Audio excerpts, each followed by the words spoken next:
أعوذ بالله من الشيطان الرجيم. بسم الله الرحمن الرحيم. الحمد لله رب العالمين، والصلاة والسلام على أشرف الأنبياء والمرسلين سيدنا مولانا ونبينا وحبيبنا وشفيعنا وقدوتنا وأسوتنا محمد صلى الله عليه وسلم وعلى آله وأصحابه أجمعين.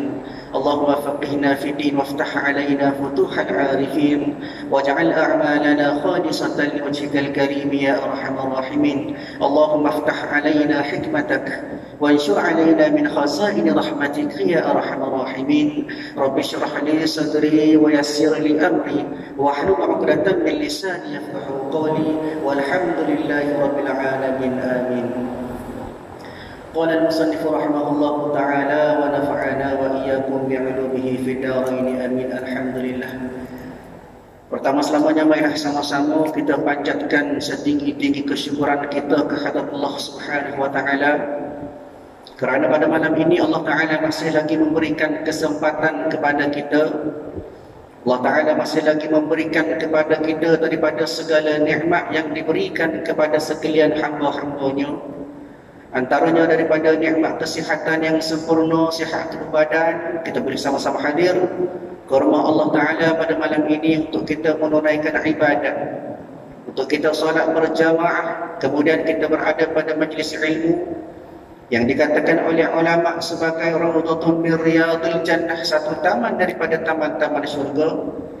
Kemudian Allah Ta'ala masih lagi memanjangkan umur kita sebagai salah satu sebab untuk kita terus beribadat kepada Allah. Bahkan kita juga perlunya untuk kita bertaubat atas segala dosa yang kita lakukan kepada Allah Ta'ala. Mudah-mudahan segala kelakuan kita, segala ibadat kita, segala amalan kebajikan kita yang kita lakukan, mudah-mudahan dicatatkan sebagai salah satu daripada amal yang akan kita bawa bila mana kita nak menghadap Allah Subhanahu wa taala pada hari akhirat nanti, insya-Allah. Tuan-tuan dan puan yang dirahmati oleh Allah Subhanahu wa taala, insya-Allah pada malam ini kita sambung lagi kuliah kita daripada kitab Penawar Pagi Hati pada muka surah 72. Dan insya-Allah kita masih lagi membincangkan daripada sifat mahmudah. Daripada 10 sifat mahmudah, insya-Allah pada malam ini kita sambung pada sifat yang ketiga, iaitu pada sifat zuhud. Selepas pada kita membincangkan daripada sifat taubat, pada sifat yang pertama pada bab sifat mahmudah, iaitu daripada sifat taubat. Kemudian kita masuk pula pada af'al, pada sifat kita iaitu khauf, yang bermaksud kita takut kepada Allah Ta'ala. Kemudian pada malam ini kita sambung pada tajuk yang ketiga ataupun sifat yang ketiga, iaitu pada sifat zuhud, muka surah 72 pada baris atas sekali itu. Kita undur sikit sebab pada kuliah yang lepas tidak sempat kita habiskan ayat ini, kerana sabda Nabi sallallahu alaihi wasallam. Bila sebut sabda Nabi, maknanya kerana hadis Nabi lah. Hadis Nabi sallallahu alaihi wasallam yang mana diriwayatkan oleh Imam At-Tirmidzi rahimahullahu taala dalam sunan dia. Dan juga pada Hakim wa Sahih, daripada Hakim pada bab ataupun pada kitab Sahih Al-Hakim. Kedua-dua daripada ulama hadis yang mu'tabar, bahawa Nabi sallallahu alaihi wasallam bersabda macam mana? Nabi kata, izhad fid dunya yuhibbukallahu wazhad fi ma fi aydin nas yuhibbukan nas, atau kama qala fasadaqa Rasulullah sallallahu alaihi wasallam. Sebagaimana kata ulama hadis, pada hadis yang penuhnya, di dalam kitab ini hadis yang maris gerak, separuh. Hadis penuh dia macam mana? Hadis penuh dia an Abi Al-Abbas Sa'id bin Sahil Al-Sa'idi radhiyallahu anhu qala jaa rajulun ila an-nabi sallallahu alaihi wasallam faqala ya Rasulullah dullani ala amalin idza amaltuhu ahabbanillah wa ahabban nas faqala izhad fid dunya yuhibbuka Allah wazhad fi ma 'indan nas yuhibbukan nas. Hadis hasan rawahu Ibnu Majah wa ghairihi bi asanidil hasanah. Maknanya hadis yang sama, cuma bezanya ialah pada kitab ini diringkaskan hadis tersebut dengan tidak menyebut daripada kesemua perawi hadis. Mungkin pada kitab Sunan At-Tirmizi dia bagi hadis lagu tu. Bagaimanapun ada hadis ataupun pada sunan yang lain, contohnya sunan yang dibawa oleh Ibnu Majah, lain pula, tapi lafaz yang sama daripada Nabi SAW. Nabi kata ertinya zuhud olehmu, maknanya zuhud oleh kita semua pada dunia. Dia Nabi pesan, Nabi bagi nasihat kepada kita, pesanan daripada Nabi supaya kita zuhud akan dunia. Nescaya kasih akan dikau oleh Allah Ta'ala. Bila mana mu zuhud pada dunia, bila mana mu buai dunia, bila mana mu tidak meletakkan sebarang kepentingan pada dunia, maka kasih akan dikau oleh Allah Ta'ala. Maknanya di sini satu sifir kepada kita, satu pedua kepada kita, macam mana Allah Ta'ala kasih kepada kita, iaitu dengan cara kita buai daripada dunia. Maknanya kita zuhud. Dan zuhud olehmu pada barang di tangan manusia. Maksudnya pada barang yang di tangan manusia daripada dunia, maknanya pada barang yang menjadi kehendak manusia.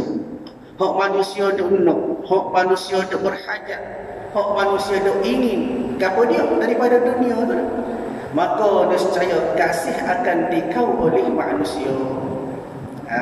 Nak suruh Allah Ta'ala kasih, nak suruh manusia kasih, maka sifir dia, cara dia ialah zuhud ataupun jangan tamak kepada dunia. Adalah zuhud itu terjadi ia kerana ilmu. Dia maknanya cara kita nak membina ataupun cara kita nak melahirkan rasa zuhud dalam diri kita, pokok mana pun kena ada ilmu. Bukan sekadar cokok, duduk selok, kecek dengan orang duduk mengatik banyak tapi tak cara ke orang, pokok ni baju buruk, dia pakaian yang buruk, pakaian yang lusuh, tidak. Maksudnya biar kena dengan ilmu. InsyaAllah kita akan sebut lepas ni. Dan adalah zuhud itu terjadi ia kerana ilmu.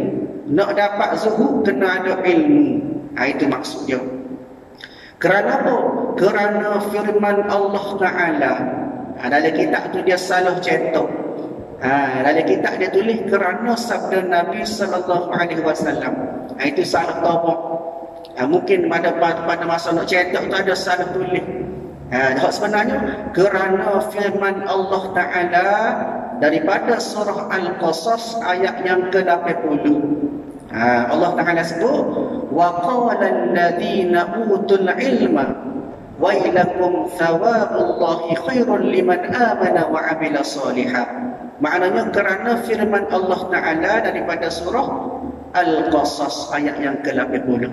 Sebab itulah nak apa-apa, seperti mana dalam kitab ni juga, ilmu penting bila kita berguru. Kalau kita baca zahir kitab kan, kalau salah faham kita, bukan nak kata kitab itu salah tak, kadang-kadang mungkin ada salah cetakan dia itu salah. Maka nak kepada ilmu berguru dengan guru lah. Kalau kita baca ini kerana sabda Nabi, tengok nota kaki dia kata surah Al-Qasas. Dia maknanya tersilap cetakan. Sebenarnya kerana firman Allah Ta'ala, artinya dan berkata oleh mereka. Siapa dia yang mereka itu? Iaitu yang diberikan akan ilmu. Bila mana orang ada ilmu, diberikan oleh Allah Ta'ala akan ilmu kepada mereka, maka mereka akan berkata, celakalah kamu. Di makna dia kata kau siapa? Kepada bermula pahala Allah Ta'ala lebih baik bagi mereka yang beriman. Ni maknanya bermula pahala Allah Ta'ala itu lebih penting bagi mereka yang beriman, kepada orang beriman. Dan yang beramal ia, makna beramal seseorang akan amal yang soleh. Daripada apa? Daripada barang yang diberikan akan korun di dalam dunia ini. Makna di sini Allah Ta'ala sebut, celakalah kepada mereka yang mengejar daripada harta. Bila disebut disebut akan korun, maknanya daripada harta. Sebagaimana kita sedia maklum, korun merupakan orang yang kaya. Orang kaya, salah seorang daripada sahabat Nabi pada awal, sahabat Nabi Musa. Bahkan kata ulama, Qarun ialah sepupu kepada Nabi Musa. Dia pada awalnya beriman, tetapi dalam keadaan susah, hidup susah Qarun ni, orang miskin. Maka dia minta dengan Nabi, boleh berdoa kepada Allah Ta'ala biar ambil harta kaya sikit aku, supaya mudah aku nak beramal ibadat kepada Allah. Maka tatkala itu Nabi Musa berdoa kepada Allah, ya Allah, ya Tuhanku, kau berikanlah kekayaan kepada Qarun. Bila mana lagu tu, akhirnya Qarun semakin lama semakin kaya. Bermula daripada binatang ternakan yang sedikit jadi kau banyak, bertambah, dan akhirnya Qarun lupa kepada Allah Ta'ala. Dan maka pada akibatnya Allah Ta'ala tenggelamkan daripada segala harta dia. Akibat kerana kelalaian dia kepada Allah Ta'ala setelah diberi kesenangan oleh Allah Ta'ala. Maka Allah Ta'ala sebut, sesungguhnya celakalah orang yang mengejar daripada barang-barang yang diberikan akan korun di dalam dunia. Maknanya Allah Ta'ala sebut, Allah Ta'ala sumpah kepada orang yang mengejar harta. Itu maksudnya. Allah Ta'ala kata celakalah kepada orang yang dia kira harta itu lebih baik daripada amal yang soleh. Maknanya hakikat yang sebenar, harta itu tak belakang. Yang paling penting beriman kepada Allah dan juga beramal soleh. Itulah sebenarnya yang lebih bernilai di sisi Allah Ta'ala daripada segala harta atas dunia. Maka di sini juga difaham oleh kita bahawa harta ataupun dunia adalah segala-galanya itu duduk belakang. Hak depan kepada iman kita kepada Allah Ta'ala. Dunia, isi dunia, harta dunia, segala benda berkaitan dengan dunia duduk belakang, tak jauh belakang. Hadapkan diri kita betul-betul menghadap Allah Ta'ala dengan keadaan kita betul-betul nak beriman kepada Allah Ta'ala. Kadang-kadang kita nak beribadat tu mari lagi fikir hal dunia. Bila kata takbir Allahu Akbar, mari dalam hal dunia dalam kepala kita fikir hal dunia. Ini kotor semua pasal dunia. Tidak ada rasa ikhlas kita beribadat kepada Allah Ta'ala dengan sebenar-benar. Sebab itu dikatakan sebagai ibadat kita itu tidak bernilai di sisi Allah Ta'ala. Caranya, buang segala dunia, pastikan ibadat kita khalisan lillahi ta'ala, ikhlas kepada Allah Ta'ala. Telah menerangkan oleh Allah Ta'ala di dalam ayat ini bahawasanya zuhud itu setengah daripada faedah bagi ilmu. Maknanya Allah Ta'ala cerita kepada kita bahawa zuhud itu adalah daripada faedah, maknanya kelebihan daripada ilmu. Bila kita ada ilmu, maka kita boleh membina ataupun kita boleh mengadakan rasa zuhud, kasih kita kepada Allah Ta'ala, tidak kasih kepada harta dunia, tidak kasih kepada apa-apa sahaja selain daripada Allah Ta'ala. Ini maknanya nak zuhud kena ada ilmu. Ada ilmu payah nak mari bahasa zuhud dalam diri kita. Sebab itulah antaranya kita petik daripada kata-kata Imam Nawawi. Imam Nawawi rahimahullahu ta'ala, nama dia nama sebenarnya Abu Zakaria Muhyiddin Yahya ibn Syaraf An-Nawawi. Salah seorang daripada ulama, pakar hadis dan juga pakar ilmu fiqh. Dia kata zuhud, kata dia adalah meninggalkan urusan dunia yang tidak diperlukan. Dia buat, tinggal segala urusan dunia yang tak perlu, sekalipun perkara itu halal, walaupun halal, serta mencukupkan diri dengan perkara yang perlu sahaja. Maknanya bila ada perasaan zuhud, hadir sekali dalam diri kita daripada sifat qanaah. Maknanya cukup sekadar ada untuk kita beribadat kepada Allah. cari makan dia untuk sekolah, kita boleh ada tenaga untuk kita berdiri wa amal kepada Allah Ta'ala, boleh sembahyang 5 waktu. Ni keperluan semata-mata. Kalau lebih tak ada masalah, tapi kita pandang membezakan hak Allah Ta'ala dengan hak kita. Kadang-kadang kita lebih hak kita. Dia bangun pagi sampai gelap cari harta. Ni bangun pagi celik mata fikir hak hijau, tidur malam pun fikir hak hijau. Tidak ada ruang dalam hati kita untuk Allah Ta'ala. Kalaulah kita buat hijau, bila hijau kerana Allah Ta'ala, tak ada masalah. Buat hijau kerana Allah Ta'ala, hijau kerana Allah Ta'ala, balik hijau kerana Allah Ta'ala, cari rezeki kerana Allah Ta'ala, semua kerana Allah Ta'ala, maka tidak lagi daripada syariat yang sebenar. Tuhan nak. Jangan kita sekadar nak mendapatkan harta benda dan kekayaan sebagainya, bahkan tidak ada masa yang kita sedia untuk Allah Ta'ala, untuk ibadat kepada Allah Ta'ala. Ini maknanya pentingnya zuhud dalam kehidupan kita. Baik. Dan ketahuilah olehmu, maknanya i'lam, ketahuilah olehmu daripada kita semua, bahawasanya zuhud itu beberapa pangkat. Nak boleh ke zuhud payah dah, tapi zuhud pula dia ada beberapa kategori, ada beberapa tahap dia. Pangkat yang pertama iaitu bahawa zuhud ia pada ketika hatinya cenderung kepada dunia, tetapi bersungguh-sungguh ia pada melawan akan hatinya. Maknanya zuhud yang pertama ialah dalam keadaan kita ni nak kepada dunia. Hati berasa nak kepada harta, hati berasa nak kepada kemegahan, hati berasa nak kepada pangkat, kedudukan. Tapi pada masa itu juga hati kita berperang. Kita lawan daripada perasaan tadi supaya kita boleh zuhud kepada Allah Ta'ala. Jadi kena zuhud tu? Jadi. Tapi zuhud pada peringkat yang pertama ada dah zuhud.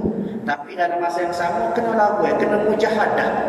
Dia kena lawan dengan nafsu, berperang dengan nafsu supaya dapat membina daripada perasaan zuhud itu. Maka pangkat ini bukan zuhud tetapi permulaan bagi zuhud. Ulama kata zuhud itu jadi tapi baru nak melangkah ke arah zuhud yang sebenar, baru nak jalan, baru nak ada pasal zuhud baru tu. Bukan kata sebagai zuhud yang sebenar-benar tak lagi. Baik.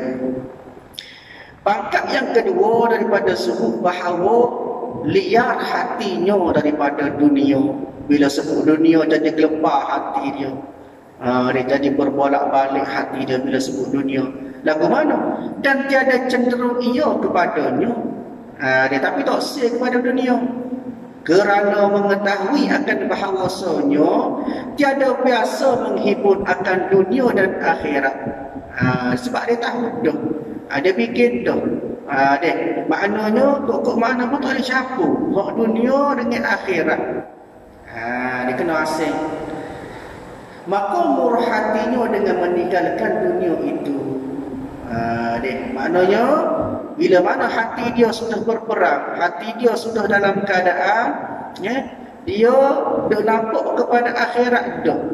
Dia tahu dunia dengan akhirat tak boleh campur, tak boleh sekali. Maka murah hatinya dengan meninggalkan dunia itu jadi mudah. Jadi mudah dia nak tinggal perkara dunia. Kenapa? Kerana dia nampak akhirat ni.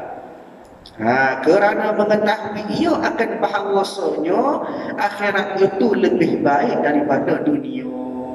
Dia faham tak?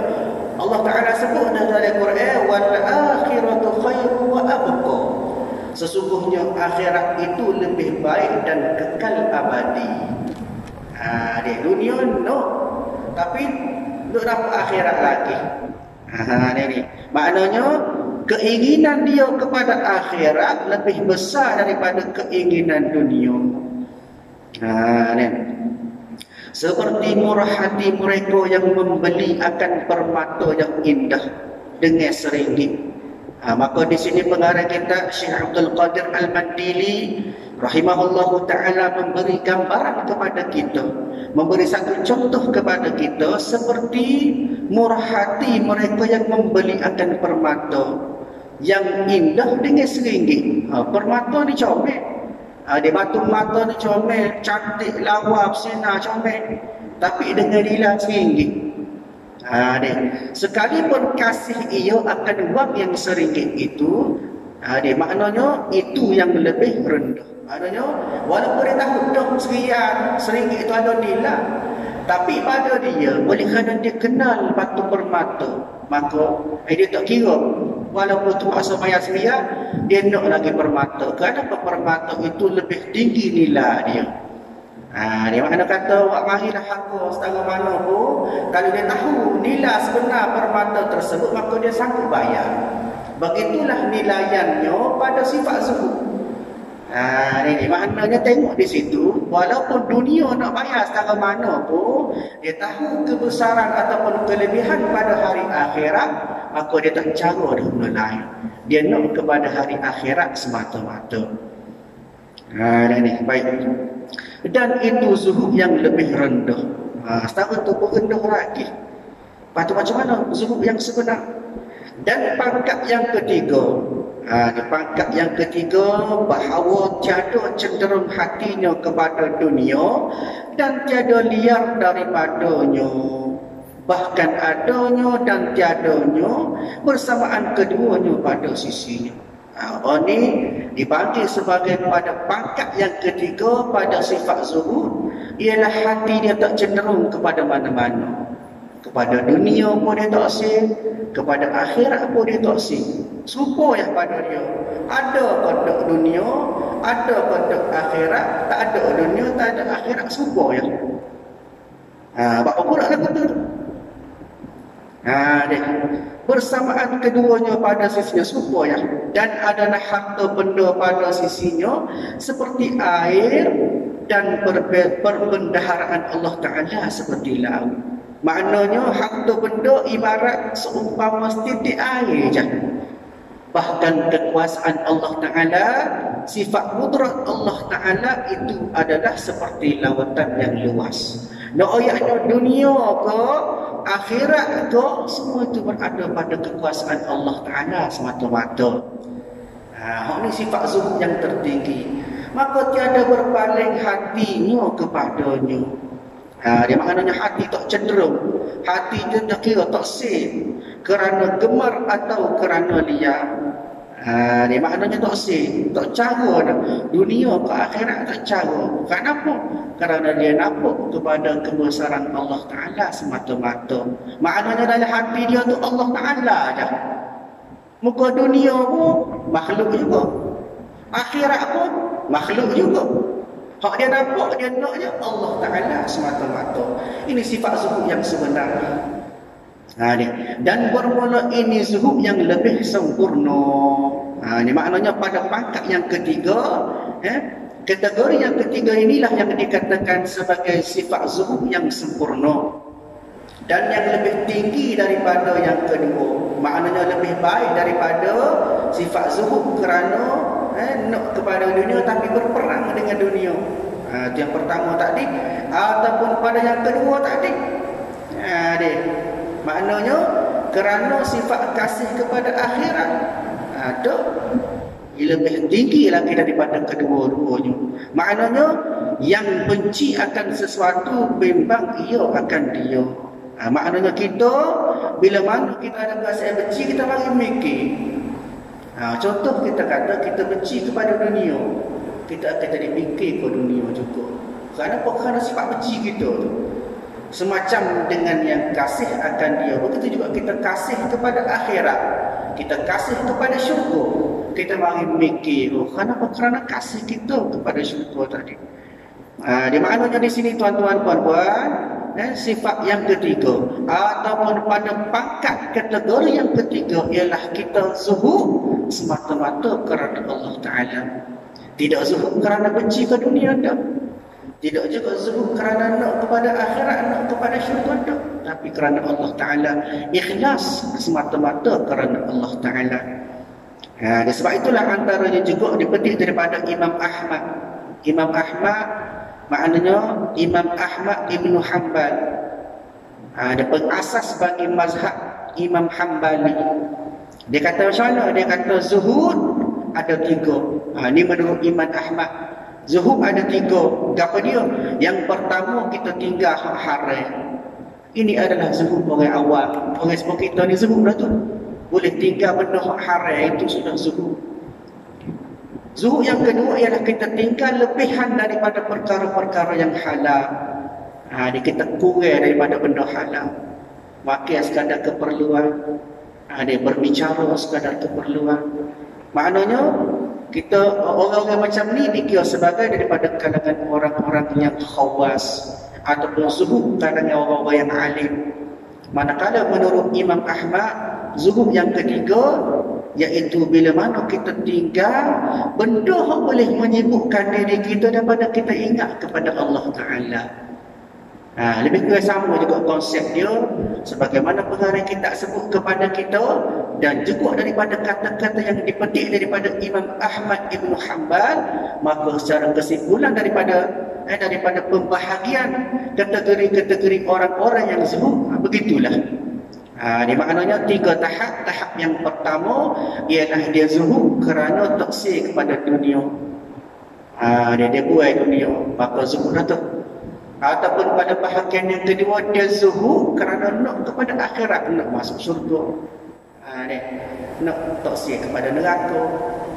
Kemudian pada bahagian yang ketiga ataupun kategori yang ketiga orang yang zuhud ialah orang yang zuhud, dia bersihkan hati dia semata-mata kerana Allah Ta'ala.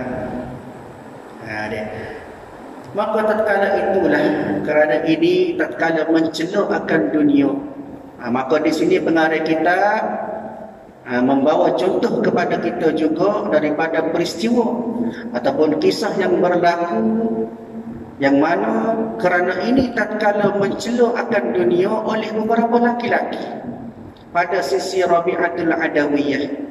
Satu ketika orang lelaki ni, beberapa orang lelaki duk kata ke dunia, mencela kepada dunia, memburuk-burukkan dunia. Maka Rabi'atul Adawiyah dia dengar.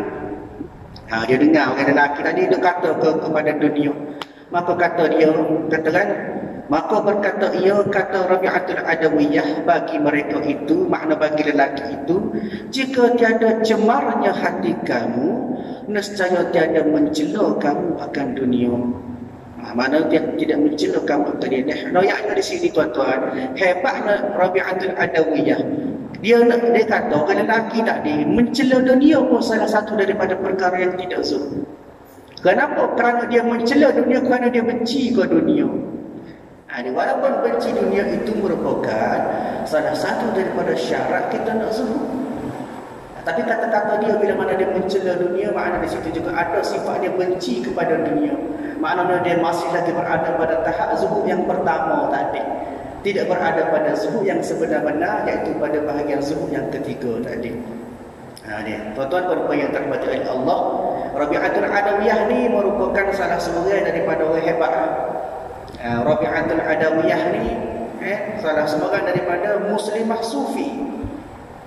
Dia kata ulama, dia ni dilahirkan pada lebih kurang pada tahun yang kedua hijrah, kurun kedua hijrah, iaitu pada tahun lebih kurang 99 hijrah, lebih kurang 100 tahun lepas Nabi hijrah.